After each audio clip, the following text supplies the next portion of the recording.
તો દારૂની હેરાફેરી માટે બુટલેગરો નત નવા જુગાડ અપનાવતા હોય છે। જો કે આ હેરાફેરીને પોલીસે ઝડપી પાડી છે।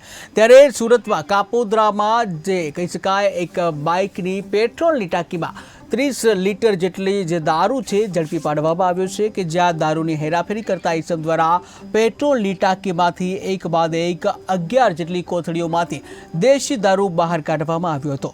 જ્યાં કાપોદ્રા પોલીસ સ્ટેશનના સર્વેલન્સ સ્ટાફ પેટ્રોલિંગમાં હતો તે દરમિયાન બાતમીના આધારે વરાછા રોડ ગણેશ પાનની સામે જાહેર રોડ પરથી એક યુનિકોર્ન બાઇક ચાલકને ઝડપી પાડવામાં આવ્યો હતો।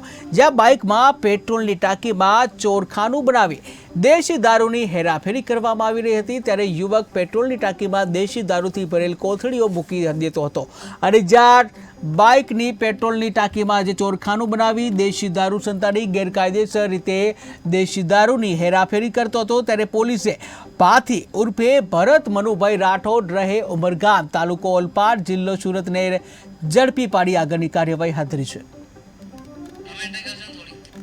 તો દેશી દારૂ છે ઝડપી પાડવામાં આવ્યું છે કે જ્યાં બુટલેગરો જે દારૂ છે એના માટે નીત નવા કિમિયા અપનાવતા હોય છે। ત્યારે વધુ એક કિમિયો જે છે એક સામે આવ્યો છે કે જ્યાં બાઇક છે બાઇકની જે પેટ્રોલની ટાંકી છે આ ટાંકીમાં જે ચોરખાનું બનાવવામાં આવ્યું હતું અને જ્યાં દેશી દારૂની 11 કોથળીઓ જે છે એ ઝડપી પાડવામાં આવી છે કે જ્યાં બાતમીના આધારે પોલીસે આ કોથળીઓ ઝડપી છે। ત્યારે સુરતમાં પોલીસે પેટ્રોલની ટાંકીમાંથી ઝડપ્યો દેશી દારૂ કે જ્યાં બાઇકની જે પેટ્રોલની ટાંકીમાં દેશી દારૂ ઝડપી કે જ્યાં આ ચોરખાનું બનાવી હેરાફેરી કરવામાં આવતી હતી। ત્યારે એક બાદ એક 11 કોથળીઓ નીકળતા કાર્યવાહી કરવામાં આવી।